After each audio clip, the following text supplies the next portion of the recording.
The most serious and universal problem is a growing chasm between the richest and poorest people on earth. War may sometimes be a necessary evil, but no matter how necessary, it is always evil. We will not learn how to live together in peace by killing each other's children.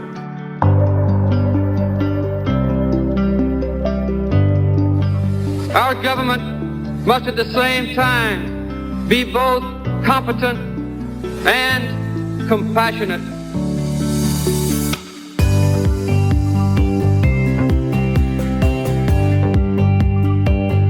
In the industrialized world, there's a terrible absence of understanding or concern about those who are enduring lives of despair and hopelessness. We have not yet made the commitment to share with others an appreciable part of our excessive wealth. This is a necessary and potentially rewarding burden.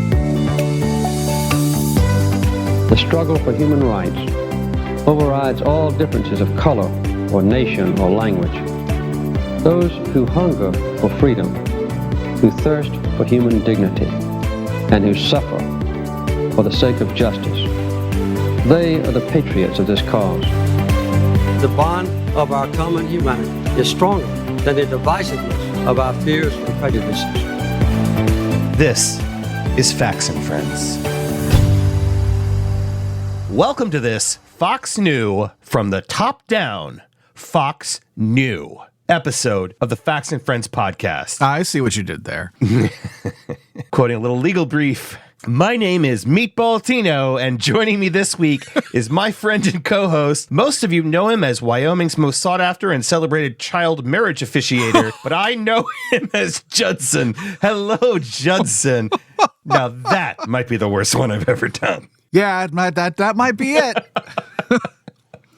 Fortunately, I could be out of a job soon, I guess. I don't know. Not if Republicans have their way. Not if they have their way. We haven't even talked about that yet. I forget. We haven't. No, and There's no time to really cover There's no time. This week. Too many things. But strap yourselves in, everyone, because there is still a lot of show to pack into this episode. First, we're going to check in on John Fetterman and his well-wishers on the right. That is an inaccurate and an artful turn of phrase. We will scale the mountain of bad news for Donald Trump this week. Later on, we'll try to wrap our heads around the tragic train derailment and subsequent environmental consequences in East Palestine. And we'll finish the show with an exclusive look at what Twitter 2.0 looks like for non-paying customers.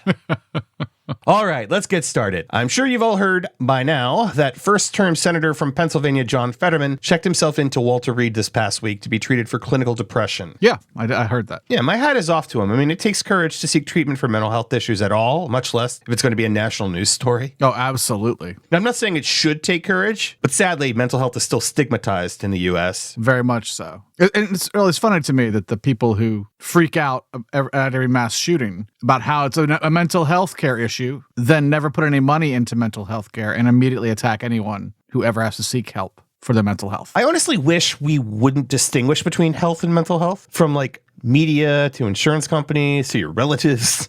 Most people draw this distinct line between health problems and mental health problems. I agree. Absolutely. And I also think the people that do draw that distinction, many of them, if not a majority, consider mental health issues to be less serious, to the point of being the result of a person's inability to man up or get their shit together. Yeah, definitely. Yeah. Now, it's possible Fetterman wouldn't have been specific about the cause of his hospitalization had his past stroke not been widely known. Right. And the fact that he just recently also had to go to the hospital again for concerns. So it's better for him to just come right out and say it than have the speculation. Well. Or was it? There's going to be speculation anyway. Spoiler alert. But at least the fact that he did gives us an opportunity to have a national discussion about mental health, and not just as a way for Republicans to distract from our country's gun crisis. Right. Speaking of those Republicans, you know, the party of Jesus and upholding Christian values, boy, did they ever have some words of compassion and encouragement for Senator Fetterman. There were the usual America First patriots and Christians on Twitter, as always, as is the custom on the show, Judson. I will have you read those.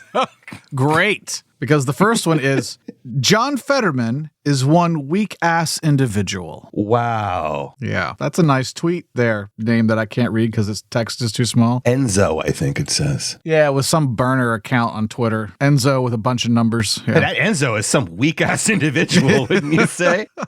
This little burner account. I mean, anybody who knows anything about depression should realize that it takes way more like fortitude to come out and admit that you have the problem and get help for it than it does to simply not. It's extremely hard to do. Yeah. And I'm sure he had help. I'm sure he did. Yeah. What else do we have from the right, Judson? Oh, this is a doctor. Someone calling themselves a doctor, Dr. Lawrence Sellen? Dr. Lawrence Sellen? What's he selling, Judson? Bullshit, I'm guessing. Okay. Let's see. If it's in our show notes, it's probably bullshit.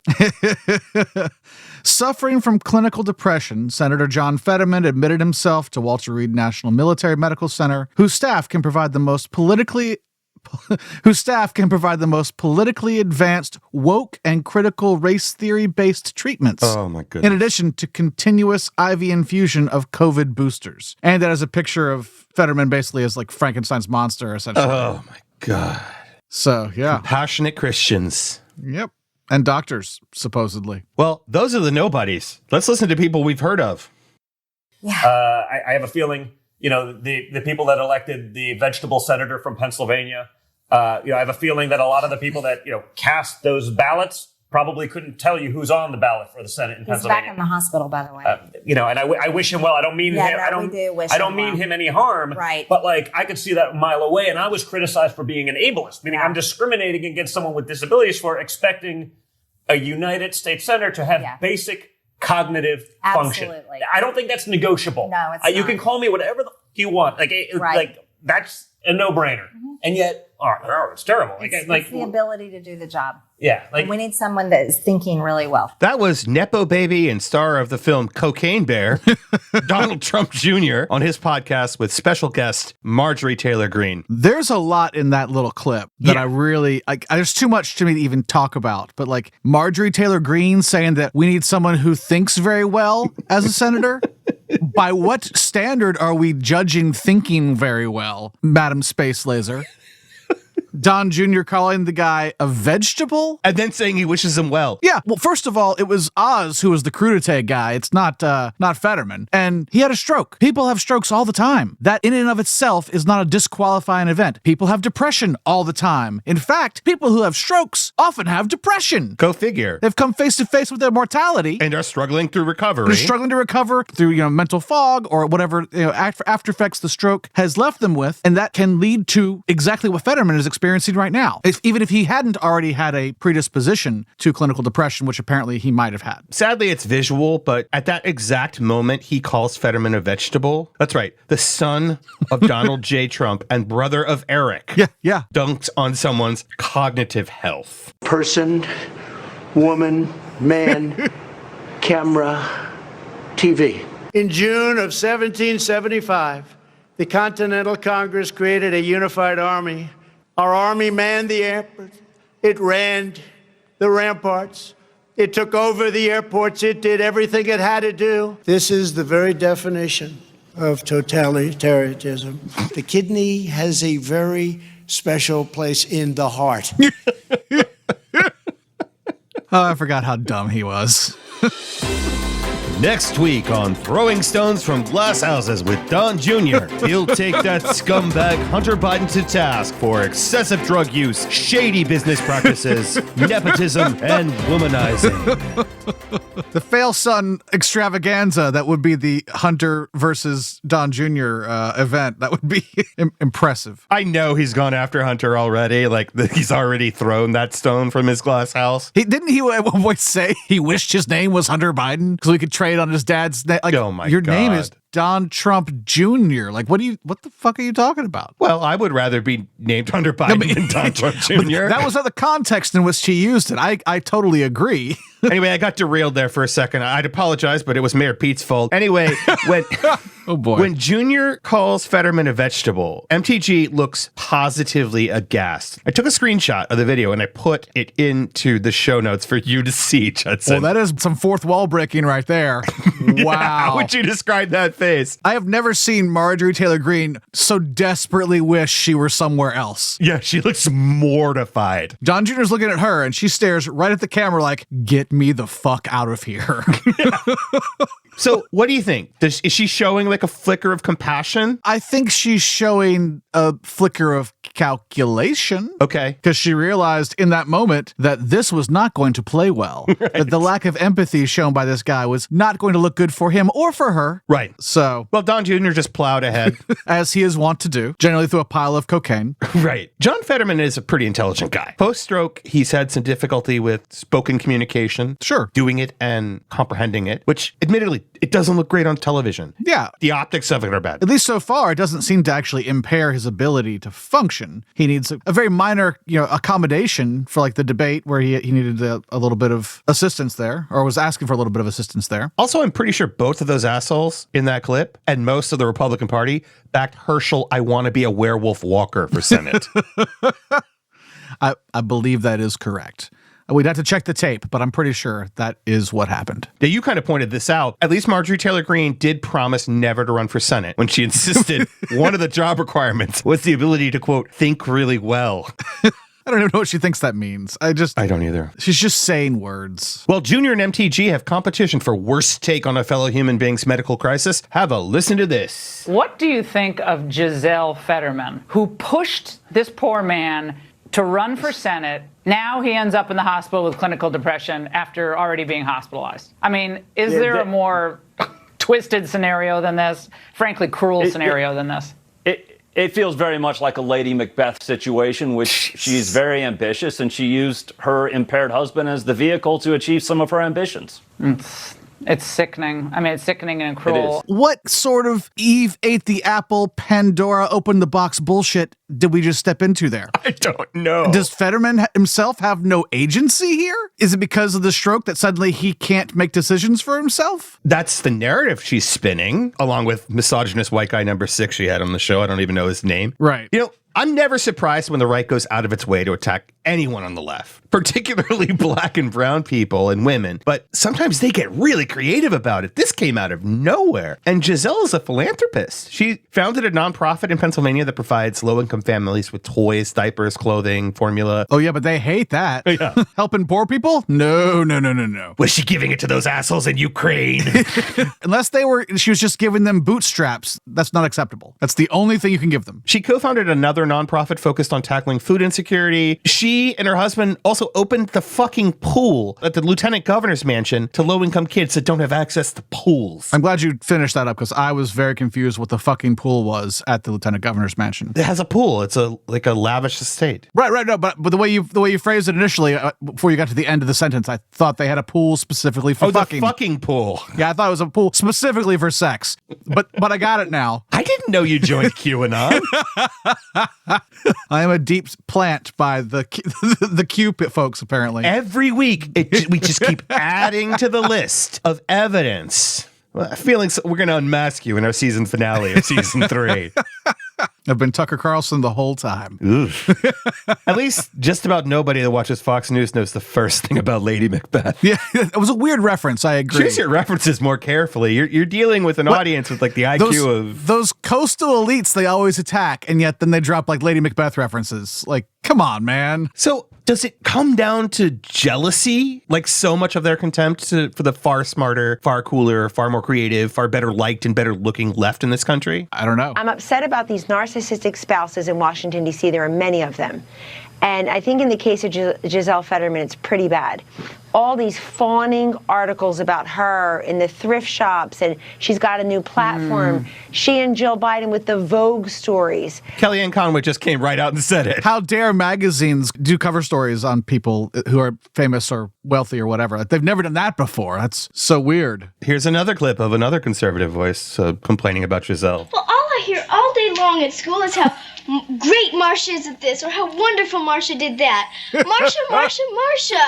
Marsha. That's what Kellyanne Conway sounds like. Absolutely. It is, as you alluded to, it's jealousy, at least in some respect. Yeah. They're well-liked. I'm not going to opine about attractiveness, but they might feel that they're less attractive than those on the left, and they desperately want what those folks have. Well, it's funny they should be attacking a guy who seeks treatment for mental health when the right takes mental health so seriously. I mean, just this week when 4 people were shot and killed at the University of Michigan, or 6 shot dead in Coldwater, Mississippi just yesterday, the right screamed about the need for better mental health care in the United States, just so as to block out the cries for sensible gun control. I mean, they can't blame it on the guns. They got to blame it on something. They don't care about mental health. They've never have. It's just been a way to avoid talking about the guns. It's too soon. It's mental health. It's the breakdown of the family structure. It's LGBTQ rights. It's always something else except for the guns. And every other country has all the things we have, LGBTQ people,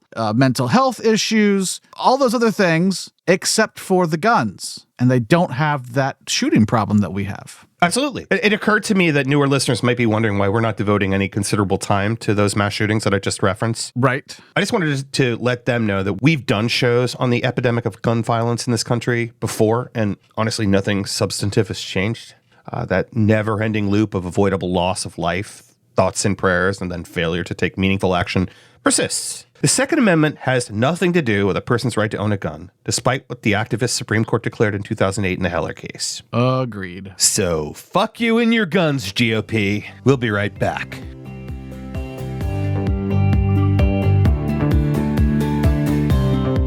Hey FNFers, Judson here. Tino and I are always looking to interact more with our fantastic audience. If you have questions, ideas, complaints, or just need a friend, you can reach out to us at faxandfriends@gmail.com. That's fax, the letter N, friends@gmail. And if you want to make a more intimate connection, I'm on Twitter at thefaultinmyarse. Again, the fault, the letter N, my arse. And you can find Tino at Uncle Tortilla. We can't wait to hear from you.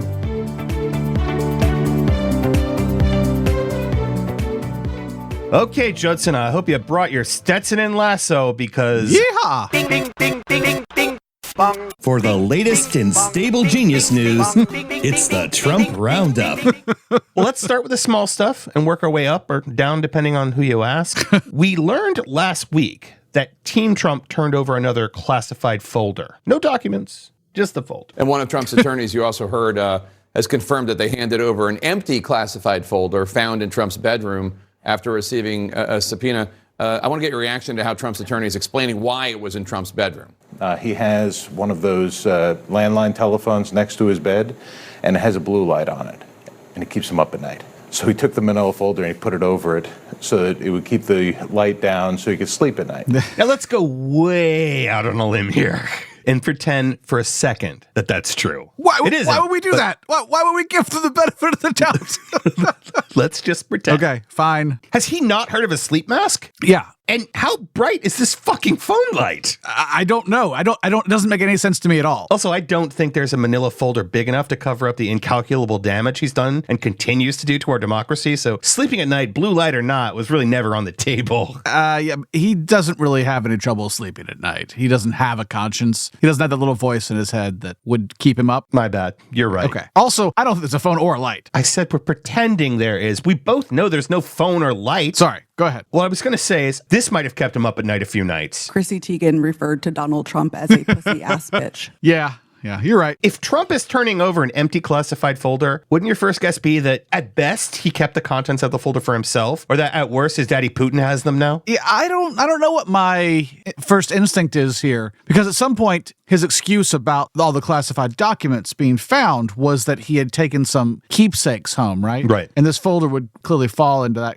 as an example of one of those things that he took just because he thought it was cool to have a classified folder. Was this empty folder one that he took or one that was planted? Oh, that's hard to say. It really depends on what day you ask him, I think. Which story helps him the most? So Team Trump also turned over a laptop. That's right. Hunter's laptop has to share the spotlight now. Wait. There's a Trump laptop. It's the Trump laptop? It's not that they had Hunter's laptop this whole time. It's a different laptop. This is a different laptop. Okay. And apparently on it were digital copies of classified documents the Justice Department had already seized from Mar-a-Lago. Oh, boy. Yeah, which makes me wonder what else they digitized and kept or destroyed or gave to our enemies. Yikes. But there is a silver lining to this story, Judson. The laptop didn't belong to Trump. It belonged to one of his aides. And that means we can be free from worry about Trump dick pics leaking. For now. Oh, the nightmare is, well, not over. Suspended, I guess. He's running again, so who knows what will turn up this time. That's true. So turning over the laptop and classified phone light cover are part of the ongoing investigation into Trump's attempt to overturn a free and fair election led by Special Prosecutor Jack Smith. Last week, we reported on the Mike Pence subpoena, which he's fighting, of course. Right. On the same bullshit legal basis others have unsuccessfully used. Even conservative lawyers and legal scholars think the tactic Pence is employing here is absurd and not founded in the law. Sure. Well, this week, Trump's chief of staff, Mark Meadows, was also issued a subpoena, which he will no doubt fight despite lacking any legitimate legal basis to do so. Jack Smith does not seem to be fucking around. I agree. He does seem to be taking this seriously. Don't you kind of wish he was the attorney general instead of the glacial paced Merrick Garland? Maybe. A little bit. I still don't think it's going to matter. They fucking let Matt Gaetz off without any sort of charges. Do you remember this, Judson? Proud Boys, stand back and stand by. I do remember his marching orders to the Proud Boys. That's right. They ultimately resulted in a violent attempted coup. Yeah, they heard him loud and clear. Right. It turns out, though, the Proud Boys are now calling on Trump to stand by them. I'm sure that will go very well. He's known for being so loyal to people. Right. I still can't get over the origins of the group's name. These wannabe gun-toting tough guys named themselves after this. Proud of your boy. I'll make you proud of your boy. Believe me, bad as I've been, Ma, you're in for a pleasant surprise. That is a song. Wow. From the Broadway musical adaptation of Disney's Aladdin. It was cut from the animated movie, for what I have to assume has to do with it being just a little too gay. Disney was less woke then, so. I can say that because I myself am a little too gay.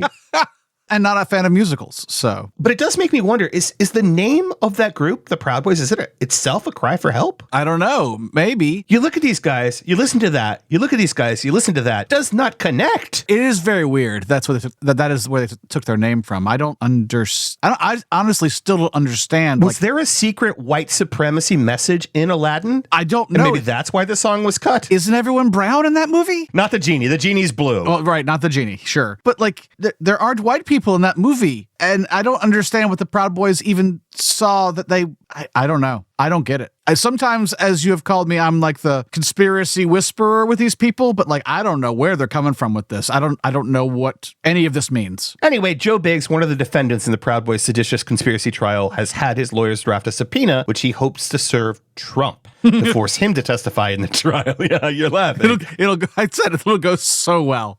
There's a less than zero chance Trump will be compelled to testify in that case. He's like the opposite of a Lannister. Like, he never pays his debts. So that's not going to happen. He's not going to come through for you guys. He's the anti-Lannister. Is he a Frey? Wants to fuck his kids? He would probably be a Frey. Yeah, no, you're right. Okay. That's yeah. Oh, well, I guess we won't get to hear him plead the fifth 100 times again. Sorry, 400 times. Right. But he's not out of hot water yet. We got a partial report from the grand jury that was convened in Georgia last year to look into his efforts to overturn his 2020 loss. And this is a big one. And in legal circles, it's seen as one of the biggest legal threats that he faces. Right, yeah, because they can't get out of it with pardons or nothing federal can touch this because it's in the state courts. Now, I almost feel like it goes without saying at this point, but the grand jury unanimously found no evidence of voter fraud. Shocking. Yeah, should we just have a standing rule on the show that when we talk about cases involving his big lie, that there's an understood, quote, no evidence of voter fraud was discovered? I feel like we have to keep saying it, actually. I know. Really? I do. I think we have to keep saying it. It's always true. It is always true. It's a bit like that stupid game, Did the Right Lose Their Shit? But I feel like in this case, it's very important that we keep saying no evidence was found of voter fraud. Okay. Then we will. All right. So they didn't release the full report because they didn't want to prejudice any juries in future trials, you know, due process. Sure. The report, though, explicitly said perjury may have been committed by one or more witnesses, and they recommended the DA seek indictments. So now the big question is who? Oh, hey, y'all. Wow. This is An odd time for you to show up, Senator Lindsey Graham. Well, George gets Rafi Carone on even Saturdays, and Matt and Nestor are out of town for the weekend, so I had a little time. Oh, no. You wouldn't have happened to perjure yourself when you testified before the grand jury in Georgia last year, would you, Lindsey? Weird. We usually have to beg him to leave. Yeah, that was interesting reaction. I mean, he's not the only one it could be. Oh, no. Did he let Rudy in? Oh, man. I would be so tickled if it were both of them. I think it could be all of them. They said at least one person probably committed perjury. I'm like, how could you tell? I feel like they were all probably lying. Most likely. Yeah. But as you said about Trump earlier, they're probably not going to face consequences. Rich white guys. Seems very semi-rich white guys. Very unlikely. Well, in other Trump-adjacent news about people lying and likely not facing consequences, there are newly revealed text messages that show how some of the biggest names at Fox News actually felt about the bogus election fraud claims that they were pushing at the same time on Fox's air. That's right. Tuckums, Hannity, Ingram, Bartiromo, Lou Dobbs, Judge Merlot Pirro, you name them. That's not her first name. Oh, sorry. I thought it was. I mean, it may as well be. They knew the 2020 election fraud claims were bullshit, yet they continued to promote them to their audience as if they were real. I'd say I'm surprised, but I'm not.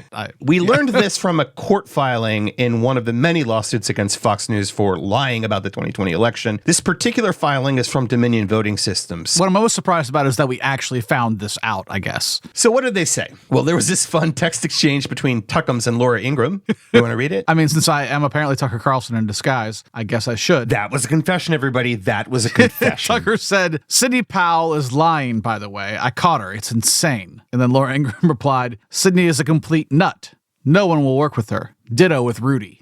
Well, that's because of the flatulence. I mean, he gave people COVID all the time with that. He did. Also, in testimony, Hannity and other Fox employees said they doubted Trump's claims, with Hannity being quoted as saying, I did not believe it for 1 second. Hey, Judson, you remember these people? Tonight, every American should be angry. You should be outraged. You should be worried. You should be concerned at what has happened in the election. The Dominion software system has been tagged as one allegedly capable of flipping votes.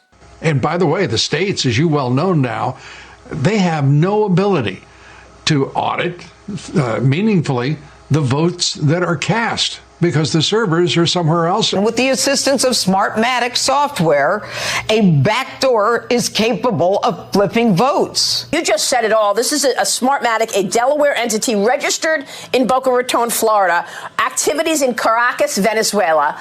How, for example, did senile hermit Joe Biden get 15 million more votes than his former boss, rock star crowd surfer Barack Obama? And they knew from the top down. It wasn't just the on-air talent. Right, yeah. It was everyone. The executives knew too. Off the air, executives called the voter fraud claims, quote, mind-blowingly nuts and totally off the rails. I mean, I want to say they were just asking questions, Tina, right? I mean, that's all they were doing.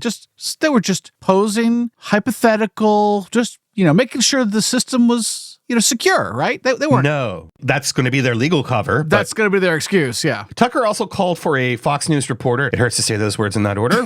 But he called for a Fox News reporter. It hurts the second time, too. He called for her to be fired when she tweeted a fact check of one of Trump's phony election claims. He tweeted this to his co-conspirator, Sean Hannity. Please get her fired. Seriously. What the fuck? I'm actually shocked. It needs to stop immediately, like tonight. It's measurably hurting the company. The stock price is down. Not a joke. Fox doesn't care about news. They care never about ratings and stock shares. Profit. Yeah. And the profit is tied to a brand known for pushing whatever far-right lies they think their audience wants to hear. They purged their senior journalists involved in rightly calling Arizona for Joe Biden. Yep. Fox News CEO Suzanne Scott wrote in a note that the job of their Washington managing editor was to protect the brand. There is nothing in their mission that has anything to do with fairly reporting news. And now they're under pressure from the likes of OAN and Newsmax, who have no qualms about churning out lies and right-wing propaganda. But I heard they were fair and balanced. Right. So does this not amount to information warfare, Judson? Knowingly pushing extremely damaging lies to the American people. Lies that undermine our very democracy. I mean, it seems like it should be a crime. They acted as the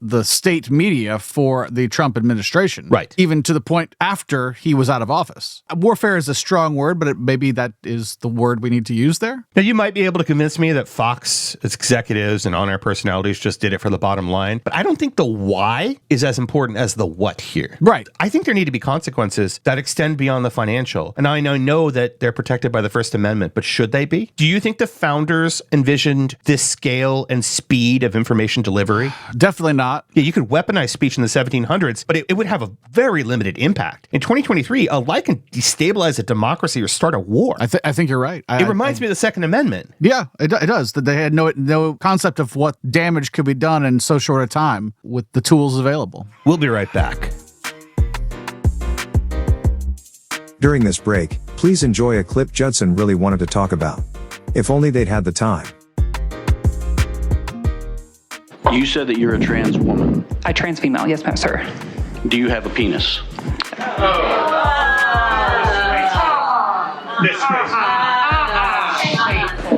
That's horrible. Yeah. You're the one that brought that into the discussion. For a couple weeks now, we've kind of toyed with the idea of talking about the train derailment in East Palestine, Ohio. Right, yeah. We haven't, just because there's so much news to talk about, but we're going to do it today. First, I guess we need to establish what happened. So you want to take us through that, Judson? Sure. February 3rd, a Norfolk Southern train carrying hazardous chemicals, among them vinyl chloride, derailed about 50 miles outside of Pittsburgh in East Palestine, Ohio. Vinyl chloride is a highly flammable substance with safety data sheets recommending a half-mile evacuation radius at a minimum. Experts conducted a controlled burn of the toxic chemicals in order to limit the danger of an uncontrolled explosion and maybe to clear the area faster so Norfolk Southern lost less money by having an inoperable track. But despite these efforts, the ecological effects in the area may be felt for years to come. The NTSB should have a preliminary report out in a week or two, but early indications are that the train was suffering a mechanical failure for at least 20 miles prior to the accident. It remains to be seen why this wasn't detected or dealt with before the failure cascaded into a disaster. Thank you. So the other issue with this story, and it probably played a part in us not featuring it on our show, was that it really wasn't widely reported. And when it was, it seemed only to be sort of in passing. Why do you think it wasn't widely reported? If you even agree with the premise. Maybe because the U.S. has more than 1,000 train derailments every year, 2 to 4 per day on average. And about half of those result in the release of hazardous chemicals. A Conrail accident in New Jersey in 2012 released another 23,000 gallons of vinyl chloride, while a Norfolk Southern accident in South Carolina in 2005 resulted in the release of 90 tons of liquid chlorine and 9 fatalities. Or maybe this story actually was widely reported. The Associated Press, NPR, The Washington Post, and The New York Times all had their first coverage of the accident published by February 4th, just a day after the derailment. Maybe the trouble isn't that it wasn't reported, but that people are now getting their news primarily from social media and other non-traditional sources. And thus, when person A tweets out how they haven't seen anything about it on the news, they mean their curated Facebook feed or favorite subreddits. Okay. And that convinces person B that there hasn't been any reporting on the issue because the first coverage of the accident they saw was on their own highly curated Twitter feed. They retweet it, so person C, also terminally online, sees the story for the first time, along with the claim that it isn't being covered by the media, and the conspiracy is off and running. Now, let's be careful here, Judson. Sure. When you call someone terminally online, we are not doing the Throwing Stones from Glass Houses podcast with Don Jr. here, okay? I'm 100% terminally online. Me too. All right. My local station, though, I went and searched it on my local news station on their website, and they have 24 different articles on their website about the accident and its aftermath. Well, now they're all over the place. Going back to February 4th. Okay. And I'm a solid 8-hour drive within about 4 states away from the site of the derailment. So can you tell us what the fallout has been from this accident? Sure. I mean, evacuations. I mean, environmentally. Possibly contaminated water sources. We don't know everything yet, but including the long-term impact for the area. But we do know that along with the vinyl chloride, at least 3 other chemicals were released into the environment, and the air, water, and soil. Some of those released chemicals were toxic to fish and other wildlife, and there have been reports of some deaths of animals there, including potentially pets and livestock. We're still kind of gathering data, the gathering data phase, I think, of this as this all unfolds still. And unfortunately, because it's unfolding with also this online conspiracy about how it's being covered up somehow or not being covered in the media, there are lots of other bits of misinformation out there about what's going on. And so that's a lot of it. When you're looking for it online, you have to like wade through a lot of bullshit and fear-mongering about it too. There was a plume of chemicals that was in the river there that leached into the river there, and so they were monitoring that. They are still monitoring that as it flows downstream. I think in East Palestine itself, there have been no detectable or dangerous levels of these chemicals in the air in homes they've checked. Some nearly 500 homes they've checked the air quality, and they aren't detecting dangerous levels of these chemicals. The water, they say, is safe to drink. Obviously, people aren't necessarily convinced of that yet, but that plume has moved downstream and has continued to dilute as it goes farther downstream. Have you seen all the videos of the people poking the creek with sticks and watching the little toxic oil bubbles come up? I have not seen those particular videos. There's so many of them. Yeah, but there are also videos, though, that are clearly also manufactured. Okay. Things like dark plumes of smoke from what they claim is like the explosion. I did see those. And those are actually have been online for at least 4 or 5 months, going back to at least November 2022. Again, trouble going back to the fact that we have about 2 of these accidents a day in the United States. No one has died yet. We'll see.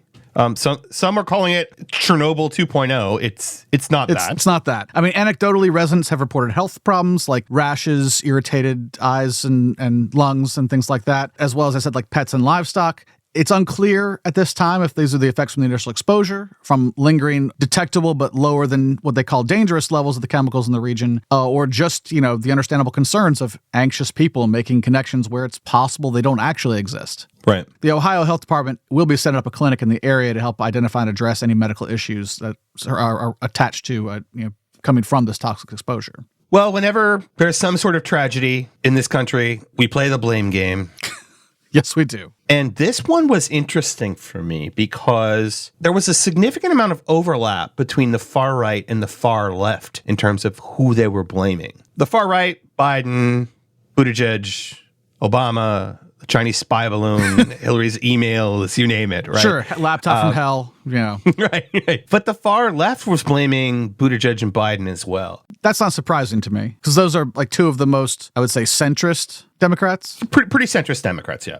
Listen to Sean Hannity outright lying about Trump's hand in this. Pete says that it's Trump's fault. They want to blame regulation changes from years ago as opposed to taking any responsibility. We have no rules on the show. Yeah. Okay, the law that Pothole Pete was referring to, was passed in 2015. Donald Trump was not president at that time. So it was actually Obama and Biden's law that he was actually referring to. Except it wasn't.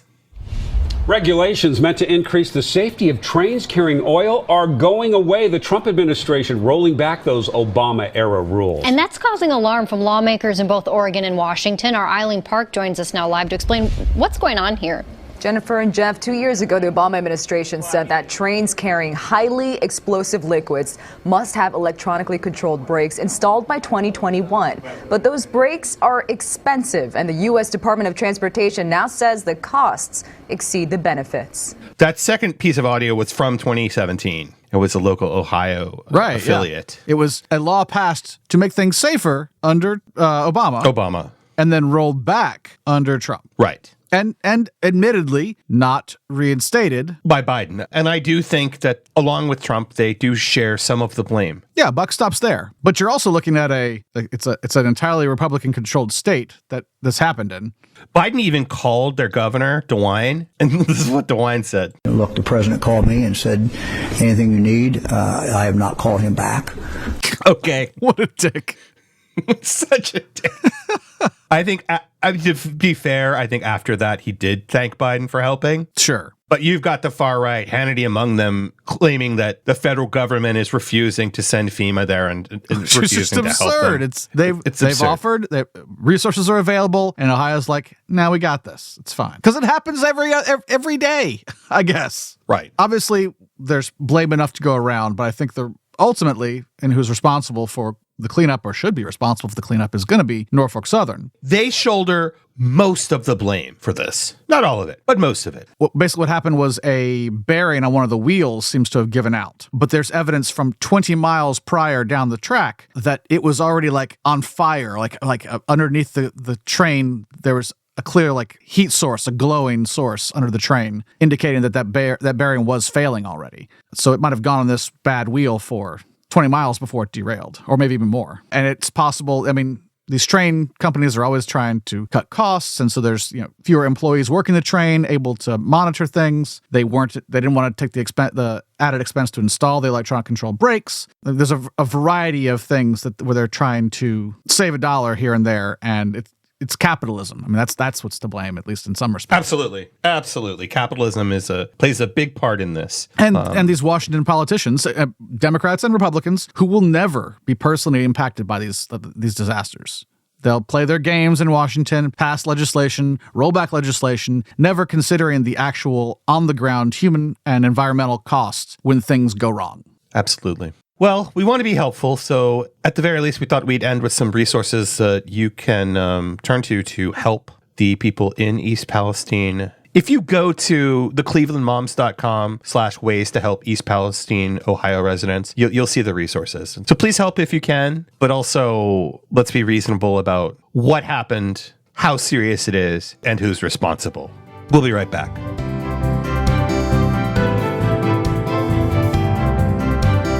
The Facts and Friends podcast is brought to you by people like you. More and more, corporate America is taking over the podcast scene. Your support helps stave off a complete takeover. Please take a moment to share the podcast with your friends and followers via social media or word of mouth. And don't forget to leave us a 5-star review on Apple Podcasts. Thank you so much for helping out. It really does mean a lot. Thank you all so much for listening to the show this week. The Facts and Friends podcast is written, directed, edited, and produced by the two of us, with occasional but valuable help from a few very smart and very funny people. Please don't forget to help to keep the show going by spreading the word about it to your friends and followers through social media and word of mouth. Also, do take a quick second to give us a 5-star review on Apple Podcasts. Those really do help.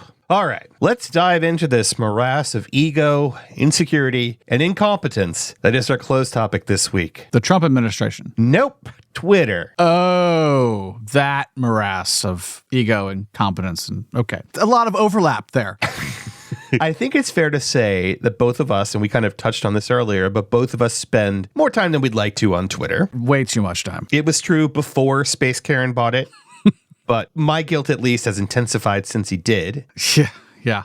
I mean, it's become even hard to use Twitter because of all the things he's done to it. And it's going to get harder. It's going to get worse. But we'll get to that in a second. According to Ben Collins of NBC News, Elon's cousin James called a, quote, high-urgency meeting at Twitter after last week's but why? Can you walk us through that, Judson?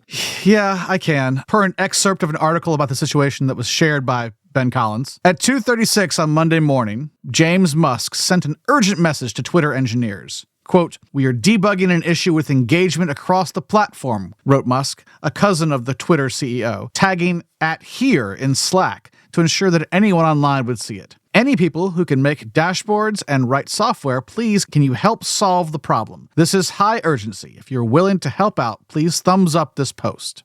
When bleary-eyed engineers began to log on to their laptops, the nature of the emergency became clear. Elon Musk's tweet about the Super Bowl got less engagement than President Joe Biden's. This was just after he'd fired an engineer for suggesting Elon was getting less engagement on Twitter because people just didn't like it. That's right. That happened first, and then Joe Biden's tweet beat his tweet, and then what happened? How small and petty of a man do you need to be? I think we just got our answer. Following this high-urgency meeting, they basically artificially boosted Musk's tweets so that his engagement numbers will always be very high. They basically increased his reach by a factor of like 1,000. Oh my God. So now they have these two different tabs when you're on Twitter. One's called For You, and one is for who you're following. And the For You tab now, if you don't have Musk muted like I do, your For You tab has been overtaken with vast numbers of Musk tweets because he's artificially being promoted to people to help stroke his very, very, very, very, very large ego. Is the size of a man's ego inversely proportional to the size of his penis? I don't know. Okay. I mean, it's possible in some cases that's the case, but I think it could go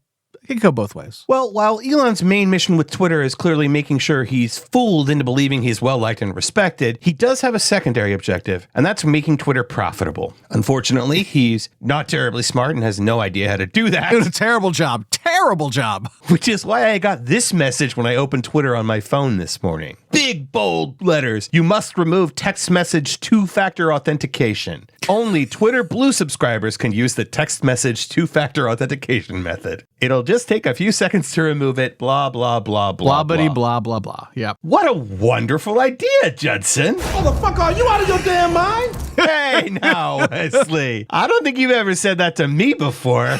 Clearly, Wesley doesn't understand sarcasm. This is I'm going to say, it's not necessarily a terrible idea. Motherfucker, are you out of your damn mind?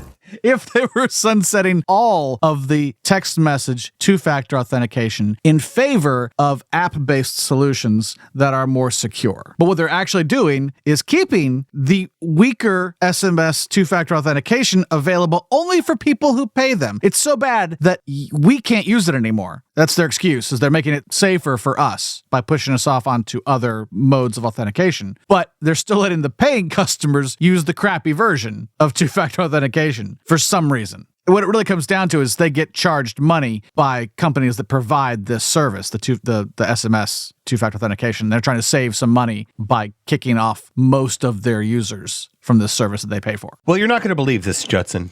Probably not. We have exclusive access to a press release from Twitter that's supposed to go out next week. Oh, actually, no, I could believe that. Yeah, they're not really good at security there anymore. So that's possible. They fired that team. In this press release, the company outlines its future plans for those of us who opt not to subscribe to Twitter Blue. Let's go over this list, Judson. Let's see. What's the first one here? All passwords must be emojis. Just emojis. Only emojis. Yeah. Okay. What else we have? Invisible text mode. I guess that's where you don't get to see your tweets anymore or anyone's tweets. I can actually see a plus side to that particular feature. Number 3, dead dog of the day. Wait, well, what's that? I don't know. There's no more details here, but I think you can use your imagination. Do you automatically get a tweet of a picture of a dead dog that's died that day? I mean, or they come kill a dog in front of you? I don't know. Okay. Number 4, you're only allowed to direct message your aunts. Oh boy. We'll make sending those dick pics be a little more awkward than it is right now, I guess. It depends on the nature of your relationship with your aunt. Number 5, audio-based image display. What? Those don't mesh in my head.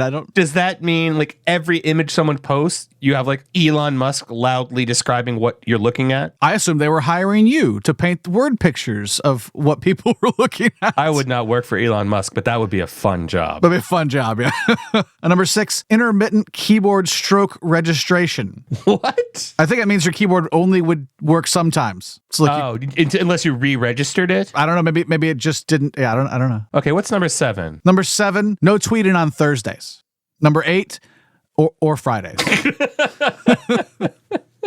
Number 9, automatic enrollment in the Glove of the Month Club. What the fuck? I don't know what that and is. you only get one glove? It does say glove, a singular glove. I don't know what you do with one glove. Well, in baseball, I guess that would be useful, but maybe in baseball, yeah. All right, what's number 10, Judson? Number 10, refusing to pay for Twitter now costs $9.99 a month.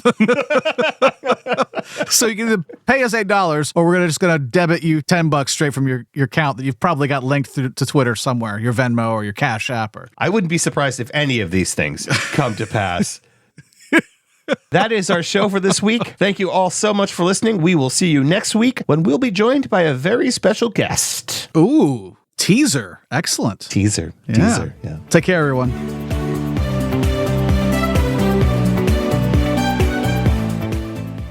Well, hey there, cowpokes. Oh, boy. What a roundup of rootin' tootin' stories we have for you this week about one of the biggest yellow-bellied varmints in these United States. He's so crooked he could swallow nails and spit out corkscrews. I'm talking about crazy old man Donald. There's about a